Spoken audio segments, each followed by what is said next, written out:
Sveiki visi, 30 pamoka, jau 30.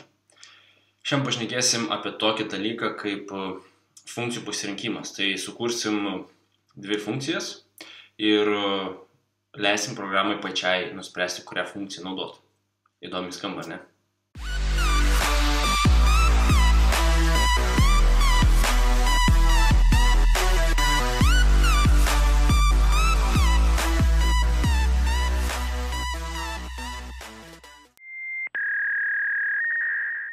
Kadangi kursime dvi funkcijas, mums aišku reikia ir dviejų kintamųjų. Taigi galime susikurti pirmąjį kintamąjį, pavadinkime skaičius, jam priskirkime 21. Kodėl 21? Na, todėl. O kitą, sakykime, irgi galime susikurti, bet susikurkime floatą. Tokiu pat pavadinimu jam priskirkime, sakykime, 21,6. Dabar aš galvoju, reikia dėti tašką ar kablelį.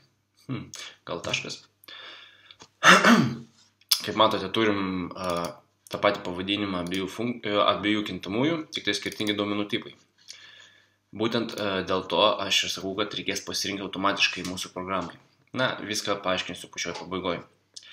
Dabar antras dalykas, ką aš noriu pasidaryti, tai tiesiog iš karto, kad pasileisti mūsų funkciją, kaip tą funkciją pavadinti. Galbūt aš funkciją skaičium pavadinsiu, o čia tiesiog padarykime taip A ir B. O funkcijas pavadinkime skaičius.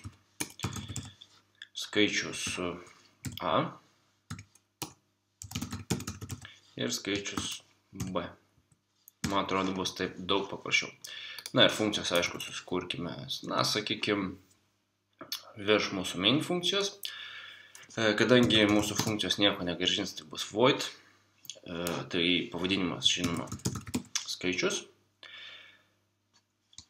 Na ir pirmas, sakykime, bus integer A, kuris mums atvaizduos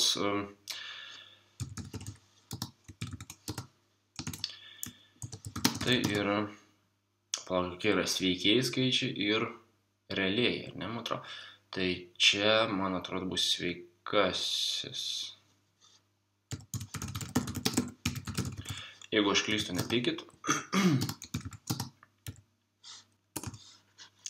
Čia mums reikia pasiskirti visai kitą kintamąjį, nes, kaip matot, pasirašom jį. Čia bus klaidelės nepadariau. Ir susikurkime antrą, sakykime, funkciją, kuri taip pat nieko negrąžins. Žinoma, turi būti toks pat pavadinimas.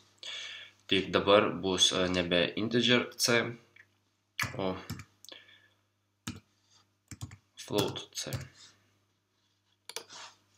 Na, kitam duomenų tipui. Taip pat jautą pasirašom.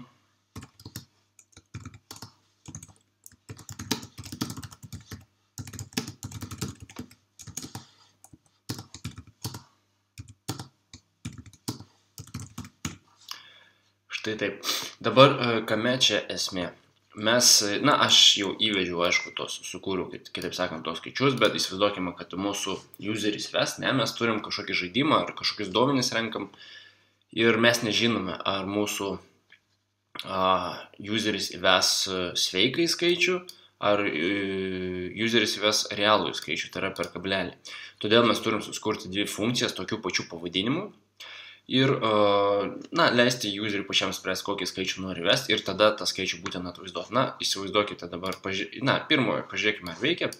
Ir kaip matote, tai yra sveikasis skaičius 21 ir tai yra realusis skaičius 21,6. O įsivaizduokime, jeigu turime tik, na, mes neturime tų skaičiukų, sakykime, ir įsivaizduokime, kad pirmas useris, sakykime, prisėda prie kompo ir įsiveda ten sveikai skaičių, ne? Šiuo atveju 21, aš turiu pasikūręs jau. Tokiu atveju mums atvaizduoja, tai yra sveikasis skaičius 21, nes automatiškai funkcija, tai yra C++ programavimo kalba, patikrina. Taip, įvestas skaičius yra 21. 21 tai yra sveikasis skaičius. Na ir iš karto ieško, kur yra sveikasis skaičius. Integer. Tai yra integer, taip, integer skaičiuoja sveikosius skaičius, todėl mes naudojame šią funkciją.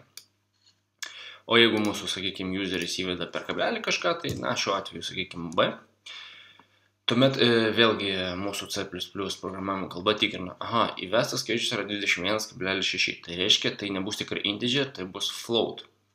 Ir žiūrim iš karto mūsų funkcijas ir tikrinam, kur yra float. Taip, čia yra integer, čia sveikiai skaičiai, ne, mums šitas netinka.